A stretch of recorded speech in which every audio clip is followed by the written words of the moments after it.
Hello friends, आज से हम लोग चैप्टर नंबर 3 है अपना ट्रिग्नोमेट्रिक फंक्शन, उसकी स्टार्टिंग कर रहे हैं। ठीक है, और ये है हमारा वीडियो नंबर 26। ठीक है ना। अब से पहले चैप्टर 1 और चैप्टर 2 खत्म किए जा चुके हैं।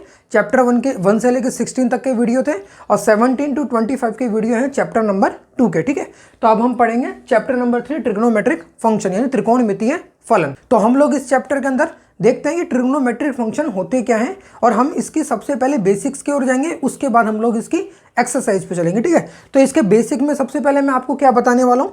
एक तो इसका जो 3.1 है उसको पढ़ने के लिए आपको केवल दो चीज़ आनी चाहिए कि इसका मेजरमेंट जो होता है, एंगल होता है, एंगल आपको सीखना पड़ेगा पहले।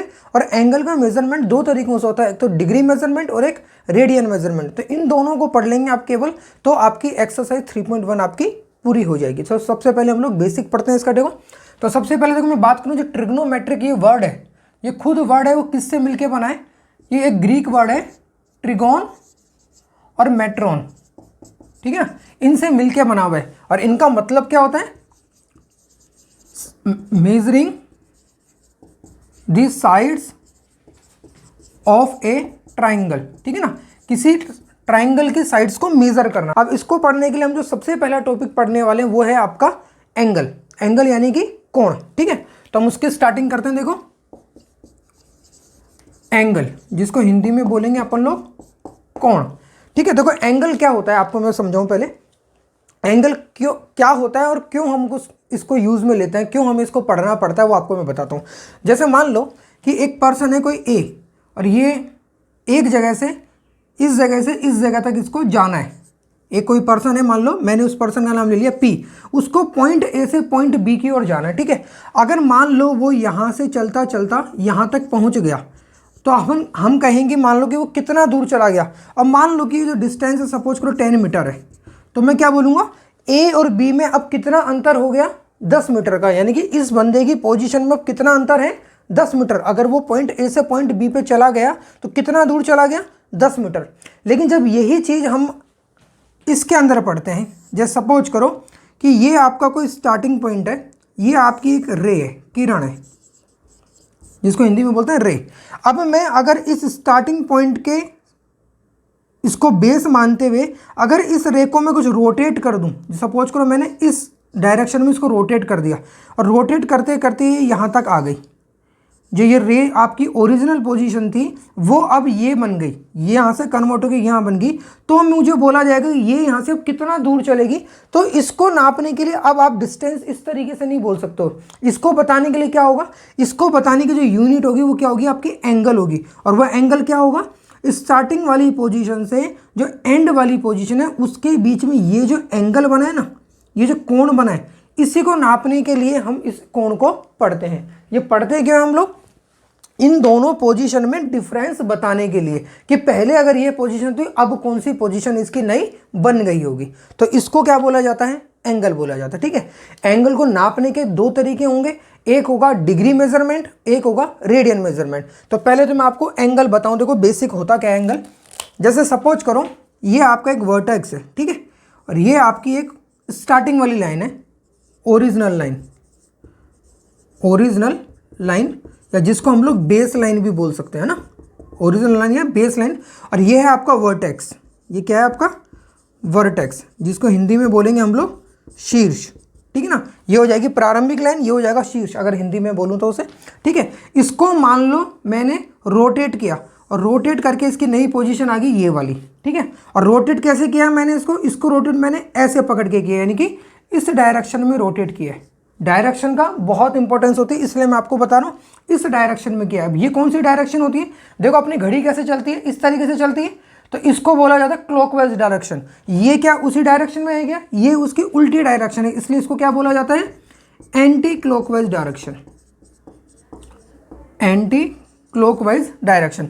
तो जब भी अगर एंगल जब किस टाइप का बनेगा कि बेस लाइन ओरिजिनल लाइन से जो नई लाइन आई, मान लो ये है आपकी टर्मिनल लाइन, टर्मिनल मतलब जहाँ ये खत्म हो रही है, ये आपकी टर्मिनल लाइन है, ये आपकी ओरिजिनल लाइन है, और मैंने ये ऐसे रोटेट करके टर्मिनल लाइन में लेके आया हूँ, तो ये जो एंगल बना है, ये जो एंगल बना है ये कौन सा एंगल होगा, अगर एंटी क्लॉकवाइज डायरेक्शन घूमने से एंगल बना है तो वो एंगल होगा आपका पॉजिटिव एंगल, वो होगा आपका धनात्मक कोण।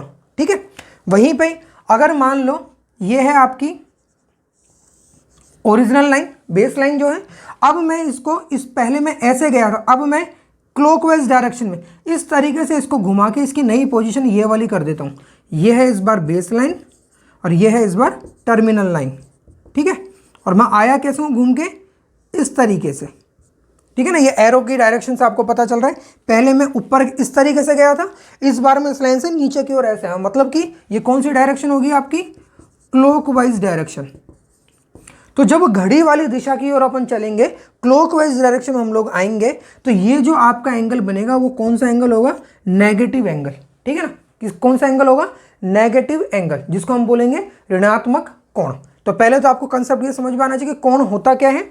एक लाइन से दूसरी लाइन में हम लोग जब घूम के आ रहे हैं एक वर्टेक्स के सहारे, इस वर्टेक्स के सहारे हम लोग एक पोजीशन से दूसरी पोजीशन में आ गए, तो अगर हमसे पूछा जाए कि हम लोग कितना दूर चले गए हैं, तो जैसे मैंने इसमें बताया था, इसमें हम लोग बताते कि 10 मीटर दूर चले गए, वैसे इसमें क्या बताया जाएगा कि हम इतने डिग्री या इतने रेडियन के कोण से हम लोग मूव कर चुके हैं। अब वो पॉजिटिव भी हो सकता है, नेगेटिव भी हो सकता है। तो ये चीज़ आपको समझ में आई। तो अब तक जो मैंने बताया, अगर मैं उसको समराइज करना चाहूँ तो देखो क्या होगा। ये मान लो आपकी बेस लाइन है, अगर मैं ऊपर की तरफ यानी कि एंटी क्लॉकवाइज डायरेक्शन में जाके आपकी टर्मिनल लाइन बनाता हूं, तो ये जो एंगल बनेगा वो क्या होगा, पॉजिटिव होगा। नीचे की ओर आता हूं, मतलब कि किस तरीके से नीचे की ओर आ रहा हूं मैं देखो ये वाला डायरेक्शन, आप देखो ये कौन सी डायरेक्शन है आपकी, anti clockwise direction, sorry clockwise direction. तो क्लॉकवाइज डायरेक्शन में जब मैं आ रहा हूं तो कौन सा एंगल बनेगा आपका, नेगेटिव एंगल बनेगा। इसको बोला जाएगा बेस लाइन, इसको बोला जाएगा टर्मिनल लाइन, टर्मिनल लाइन ये होगा आपका वर्टेक्स, ठीक है। और ये थीटा है, ये एंगल को दिखाने के लिए यूज करते हैं, मैंने यहाँ पे लिख दिया है, इसको क्या बोला जाता है, थीटा, और हिंदी में इस तरीके से लिखते हैं इसको थीटा, ठीक है। और देखो बेस लाइन से टर्मिनल लाइन की ओर जाने के लिए अगर मैं क्लॉकवाइज रोटेशन कर रहा हूं तो नेगेटिव एंगल बनेगा, अगर एंटी क्लॉकवाइज रोटेशन कर रहा हूं तो पॉजिटिव एंगल बनेगा। तो ये अब तक जो मैंने बताया ये मैंने उसको समराइज करके आपके लिए लिख दिया है। नेक्स्ट टॉपिक है आपका एंगल मेजरमेंट, यानी कि कोण को कैसे मापा जाता है, ठीक है। उसमें फर्स्ट पढ़ेंगे हम लोग डिग्री मेजर और सेकंड पढ़ेंगे हम लोग रेडियन मेजर, ठीक है। तो डिग्री मेजर मतलब क्या हुआ, जैसे मान लो देखो ये है आपकी बेस लाइन, ओके, और मान लो मैं ऊपर की तरफ यानी कि कौन सी डायरेक्शन होगी, एंटी क्लॉकवाइज डायरेक्शन में जाके मैंने कोई कोण बनाया, ठीक है। तो ये कितना होगा, ये कुछ पॉजिटिव होगा, मान लो मैंने लिख दिया थीटा डिग्री होगा। डिग्री को किस तरीके से लिखा जाता है, जो एंगल होता है उसके ऊपर एक छोटा सा सर्कल बनाया जाता है, ठीक है ना। एंगल के ऊपर जितने भी एंगल होगा, सपोज करो ये 45 डिग्री है, तो क्या लिखूंगा मैं इसको यहाँ पे 45 डिग्री इस तरीके से, ठीक है। तो ये होगा डिग्री मेजर दिखाने का तरीका, ये छोटा सा सर्कल लगाया जाता है ऊपर, बिल्कुल छोटा सा, ठीक है। तो इसको ऐसा डॉट नहीं लगाना है, इसको ऐसा सर्कल बनाना है, इस बात का ध्यान रखना, ठीक है ना। डॉट नहीं बनेगा, ऐसा सर्कल बनेगा राउंड, बिल्कुल छोटा सा, ठीक है।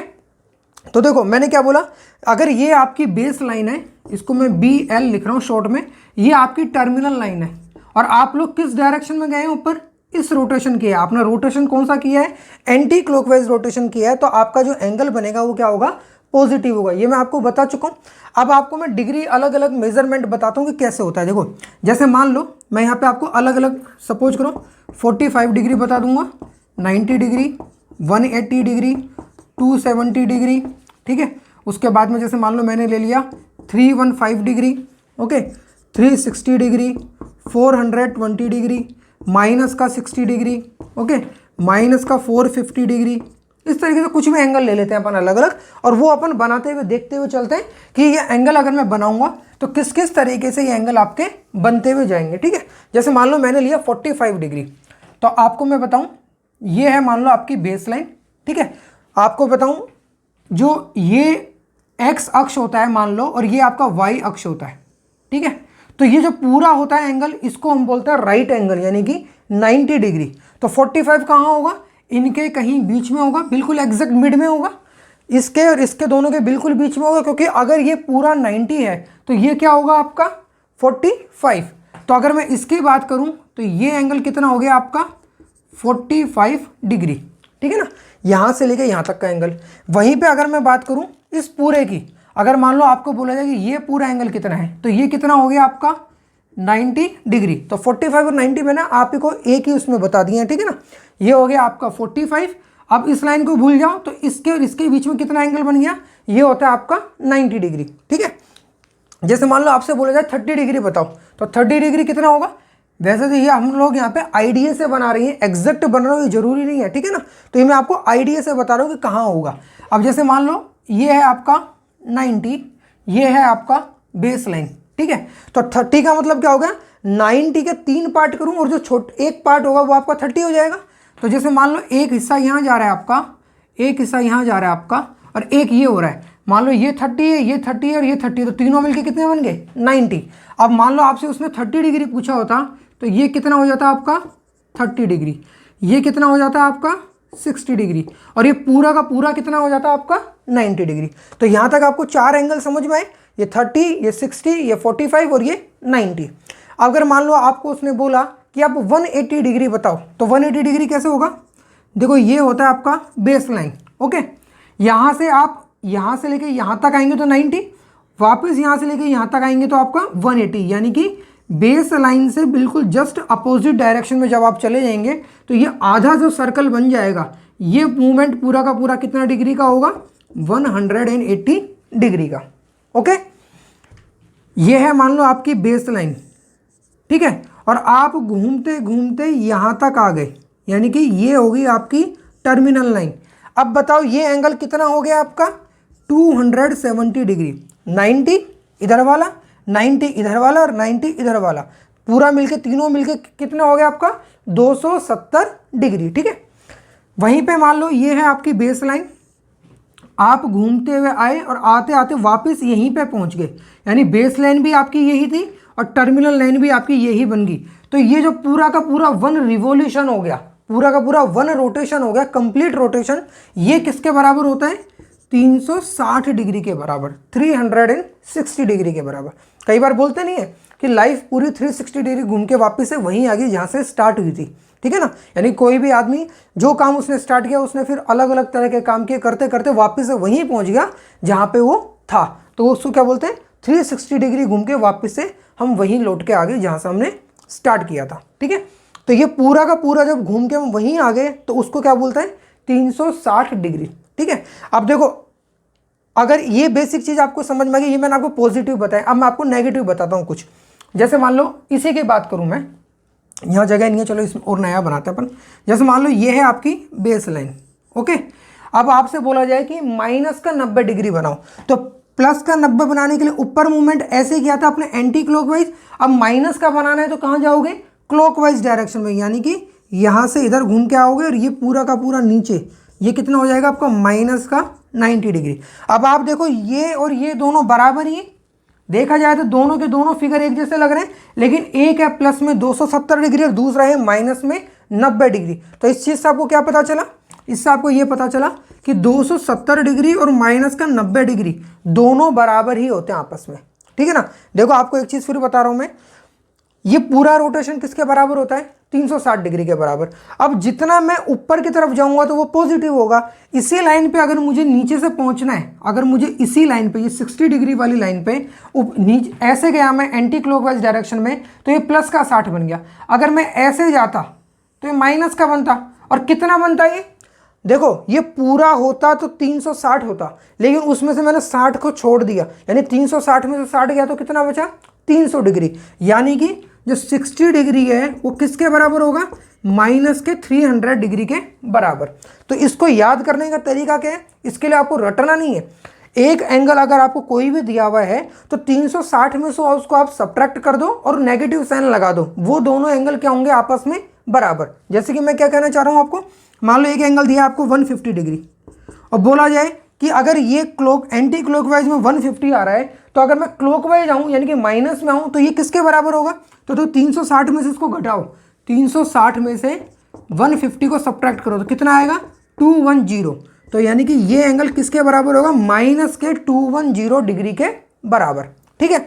वैसे मान लो आपको बोला जाए कि 45 डिग्री किसके बराबर होगा, तो 360 में से जब 45 को घटाओगे तो कितना आएगा 315, और ये कर दो माइनस में, यानी कि देखो ये 45 ऐसे बना था, इसी को अगर मैं ऐसे ना जाके ऐसे घूम के आता और यहीं पे वापस से आ जाता तो ये कितना हो जाता माइनस का 315, लेकिन 45 में भी मैं इसी जगह पहुंच रहा हूं और माइनस के 315 में भी उसी जगह पहुंच रहा हूं, यानी कि ये दोनों एंगल क्या होंगे आपस में बराबर। तो ये आपको डिग्री मेजरमेंट मेरे हिसाब से बहुत अच्छे से समझ में आ गया होगा।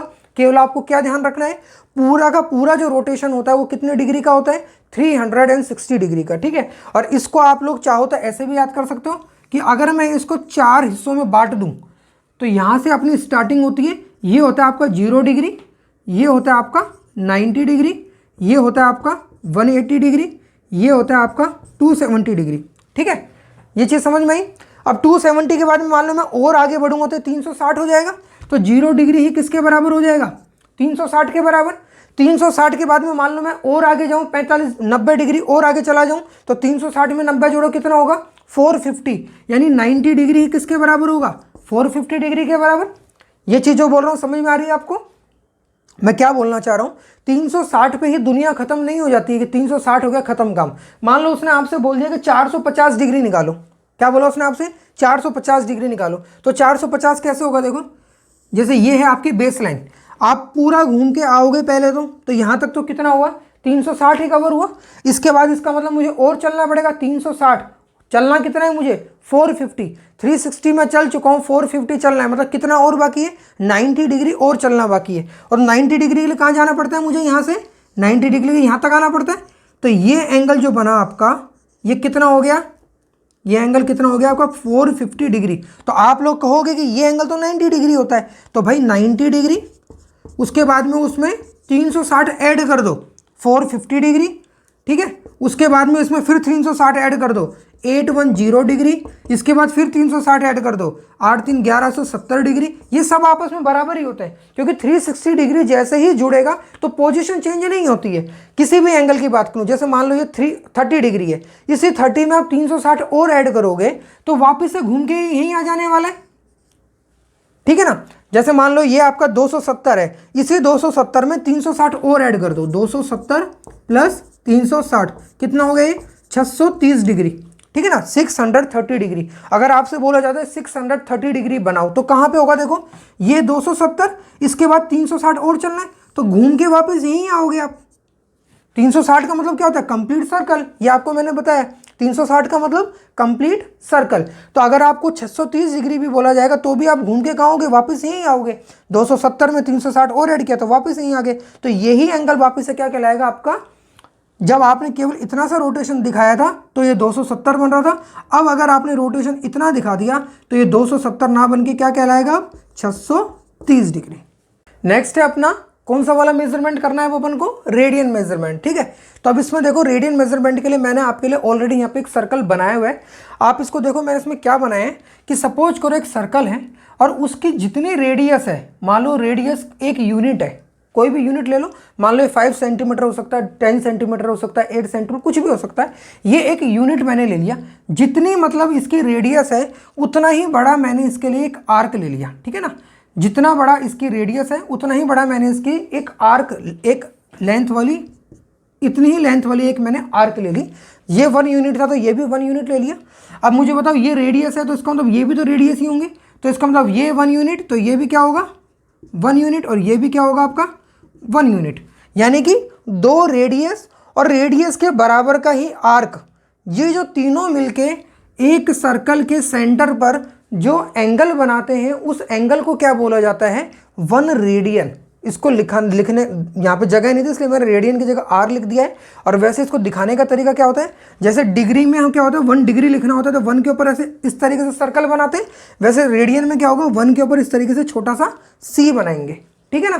तो ये क्या समझ में आया आपको, अच्छा 1 डिग्री में सर्कल बनाएंगे, रेडियन में आपको सी बनाएंगे। इसकी डेफिनेशन फिर से रिपीट कर रहा हूँ मैं, आपको जितनी रेडियस का एक सर्कल आपने लिया है उतनी ही रेडियस की बराबर लेंथ का ही अगर मैं एक आर्क ले लेता हूं, ठीक है, और उसके बाद में 2 रेडियस और उस आर्क से मिलके सेंटर पर बनने वाला जो एंगल होता है उसको क्या बोला जाता है 1 रेडियन, ठीक है ना। क्या बोला जाता है 1 रेडियन। और ये ध्यान रखना जब इस तरीके से आप एंगल निकालेंगे तो ये एंगल हमेशा आपका किस में आएगा, रेडियन में आएगा। अगर आपको कन्वर्ट करना है डिग्री में तो वो हम आगे सीखेंगे, लेकिन ये होगा किस में एंगल, ये एंगल होगा आपका रेडियन में, ठीक है।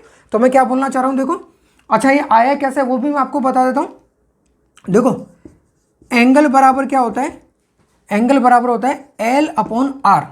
L का मतलब लेंथ ऑफ आर्क, ठीक है, और R का मतलब रेडियस। ठीक है, अब इस क्वेश्चन में मैंने देखो लेंथ ऑफ आर्क कितनी मानी है 1 यूनिट। अब वो कुछ भी हो सकता है, मान लो मैंने 1 लिख दिया, और रेडियस भी कितनी मानी थी, इसके बराबर ही मानी थी, यानी कि 1 हो गया। तो 1/1 की वैल्यू क्या आ गई 1। और मैंने आपको ऑलरेडी क्या बोला है कि जो एंगल बनेगा वो कितना बनेगा 1 रेडियन, और यही यहाँ से निकल के आ रहा है कि एंगल बराबर कितना निकल के आ गया है 1, और ये क्या होगा रेडियन होगा।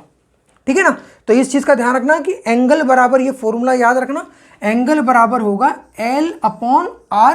L यानी लेंथ ऑफ द आर्क और R यानी radius of the circle. Okay, और इस चीज़ को कभी नहीं भूलना कि ये जो एंगल बन के आएगा वो किस में होगा, ऑलवेज इन रेडियन। इसको गलती से कभी भी आप लोग डिग्री मत मान लेना, नहीं तो क्वेश्चन गलत हो जाएगा। और डिग्री में दिया हो तो किस तरीके से उसको रेडियन में कन्वर्ट कर सकते हैं, ये हमको सीखना है। देखो तो देखो एक चीज़ बताओ, अभी हमने थोड़ी देर पहले फॉर्मूला पढ़ा है, थीटा बराबर क्या होता है L/R। थीटा बराबर क्या होगा L/R। अब मान लो मैं एक पूरे सर्कल की बात करता हूं, तो पूरे सर्कल के लिए L क्या हो जाएगा, L क्या हो रहा था, मैं फिलहाल जो अभी हमने पढ़ा था उसमें L क्या माना था मैंने, रेडियस के बराबर। ठीक है, मतलब वो छोटा सा हिस्सा माना था मैंने। अगर ये पूरा सर्कल था तो उसमें मैंने फिलहाल के लिए उस क्वेश्चन को समझाने के लिए आपको इतना सा माना था। अब मैं इस L को ये पूरा सर्कल मान लेता हूँ, तो पूरे सर्कल का सर्कमफेरेंस कितना होता है, परिमिति कितनी होती है 2πr, ये पढ़ा है आपने। अगर मैंने पूरा सर्कल ले लिया तो L बराबर कितना हो गया 2πr, और नीचे क्या है R, R से R कट गया तो ये कितना हो गया 2π। ठीक है ना, और ये किस में आ रहा है आपको पता है, किस में है, ये रेडियन में है। ठीक है, अच्छा दूसरी चीज़ ये चीज़ भी मैंने आपको बताई है भी थोड़ी देर पहले ही, कि किसी एक लाइन से चल के अगर मैं वापस वहीं घूम के आ जाता हूँ, यानी कि पूरा का पूरा सर्कल बना लेता हूँ, तो वो एंगल किसके बराबर होता है 360 डिग्री के बराबर। यानी कि ये जो एंगल आया वो किसके बराबर होगा 360 डिग्री के बराबर। तो देखो इसको नीचे रखते हैं हम लोग, 2π रेडियन बराबर क्या हो गया 360 डिग्री। अब आप लोग कहोगे यार रेडियन का C क्यों नहीं लिखा, तो मैं आपको बताऊं C लिखना कंपलसरी नहीं होता, लेकिन डिग्री का ये लिखना कंपलसरी होता है। ठीक है ना, हमेशा ध्यान रखना जो रेडियन में हम जब एंगल निकालेंगे तो उसके लिए साथ में C लगाना कंपलसरी नहीं है, लेकिन डिग्री के साथ में ये लगाना कंपलसरी है। पाई का मतलब, पाई जब लिखा जाता है कि मान लो ये पाई एंगल है, ये एंगल बना पाई आपका, तो ये रेडियन में है, ये अपने आप उनको पता होता है, ये अंडरस्टूड होता है। लेकिन डिग्री में अगर मुझे लिखना है तो हमेशा मुझे यहाँ पे ये सर्कल लगाना पड़ेगा। ठीक है, तो देखो 2π बराबर अगर 360 डिग्री हुआ तो उससे पाई बराबर कितना हो गया 180 डिग्री। तो ये एक इंपॉर्टेंट फॉर्मूला है आपके लिए कि पाई बराबर कितना होता है 180 डिग्री। ठीक है ना, दूसरी चीज, अगर पाई बराबर 180 डिग्री है तो मान लो कहीं पे आपको दिया हुआ है कि π/2 कितना होगा, तो π/2 कितना हो जाएगा 180 डिग्री बटा 2, यानी कि 90 डिग्री। तो π/2 की वैल्यू 90 डिग्री आपको डायरेक्ट याद आनी चाहिए। ऐसा नहीं कि हर क्वेश्चन में आपको कहीं पे अगर मान लो पाई को आपको डिग्री में कन्वर्ट करना हो तो आप साइड में बैठ के उसकी कैलकुलेशन कर रहे हो, ऐसे नहीं। ये कुछ इंपॉर्टेंट एंगल्स हैं जिनको आपको हमेशा याद रहना है, आपको याद रखना है आपको। ठीक है ना, π/2 हो गया। वैसे π/3 क्या होगा 180 डिग्री बटा 3, यानी कि 60 डिग्री। π/4 क्या होगा आपका 180 डिग्री डिवाइड बाई 4, यानी कि 45 डिग्री। ओके, π/6 क्या होगा 180 डिग्री डिवाइड बाई 6, यानी कि 30 डिग्री। π/2 क्या होगा 180 डिग्री, अच्छा ये तो लिख दिया मैंने π/2, π/6 हो गया। एक और लास्ट देख लेते हैं, π/9 क्या होगा 180 डिग्री डिवाइड बाई 9, यानी कि 20 डिग्री। ठीक है ना, तो ये π/2, π/3, π/4, π/6 और π/9, कम से कम ये वैल्यूज तो आपको हमेशा याद रखनी ही है कि कहीं पे भी अगर ये एंगल लिखा हो तो डायरेक्ट आप लोग कर सकें। और दूसरी चीज़ देखो, मैं तो कहूँगा इनको भी आपको याद नहीं करना है, इतनी से तो आपकी मैथ्स स्ट्रांग होनी चाहिए कि अगर कहीं पे π/3 लिखा है तो 60 डिग्री आपको दिमाग में रहे, जरूरी नहीं है। लेकिन पाई का मतलब 180 होता है, अगर ये आपके दिमाग में है तो 180 को 3 से डिवाइड करने पे 60 आता है, इसको निकालने में कौन सा टाइम लगता है। ठीक है ना, पाई बराबर 180 होता है। अगर यही आपको पता है कि पाई का मतलब होता है 180 डिग्री, तो π/3 का मान 60 डिग्री होगा, ये निकालने में टाइम नहीं लगेगा फिर। ठीक है ना, तो ये चीज़ आपको पता होनी चाहिए। ओके, तो ये हुआ इन दोनों के बीच में रिलेशन। अब आपसे मान लो कई बार क्या होगा, आपको डिग्री में दिया होगा रेडियन में कन्वर्ट करना होगा, और कई बार रेडियन में दिया होगा डिग्री में कन्वर्ट करना होगा। तो उसके लिए देखो कैसे लिखेंगे आपको बताता हूँ। तो देखो मैंने आपको जो फॉर्मूला बताया पाई बराबर 180 डिग्री, अगर आप इसी से देखना चाहें तो देखो क्या होगा, इससे अगर पाई रेडियन बराबर 180 डिग्री है तो 1 रेडियन बराबर क्या हो जाएगा, 180 डिग्री बटा पाई। ठीक है, वैसे ही अगर 180 डिग्री बराबर पाई है तो 1 डिग्री बराबर क्या होगा, पाई बटा 180 डिग्री। ठीक है ना, ये हो गया आपका डिग्री में, ये हो गया आपका रेडियन में। तो अगर आपको पूछा जाए तो कैसे याद करना है आपको, देखो डिग्री को अगर मान लो कोई आपको रेडियन में आपको एंगल दिया है और आपको बोला जाए डिग्री में कन्वर्ट करो, तो क्या होगा, डिग्री बराबर होगा रेडियन को मल्टीप्लाई कर दो 180 अपॉन पाई से। देखो ये रहा रेडियन, 1 रेडियन बराबर कितना होता है, 180 अपॉन पाई। तो यहाँ पे सपोज करो आपको दिया हुआ है कि 2 रेडियन की निकालो, तो क्या होगा, 2 को मल्टीप्लाई कर दोगे 180 अपॉन पाई से। वैसे रेडियन में क्या होगा, इसका उल्टा हो जाएगा। अगर आपको डिग्री को रेडियन में कन्वर्ट करने के लिए बोला तो क्या करना है, पाई अपॉन 180 से मल्टीप्लाई करना है। आप लोग ऐसे भी इसको याद रख सकते हो, देखो जो रेडियन होता है ना, उसका रिलेशन किससे जुड़ा होता है, रेडियन कब पढ़ा हमने, जब सर्कल पढ़ा, और जब सर्कल पढ़ते हैं तो पाई वाली चीज आती है, तो रेडियन का रिलेशन किससे जुड़ा होता है, पाई से। इसलिए जब रेडियन की वैल्यू निकालते हैं तो पाई कहाँ आता है, ऊपर आता है। वैसे ही जब आप लोगों ने डिग्री पढ़ा,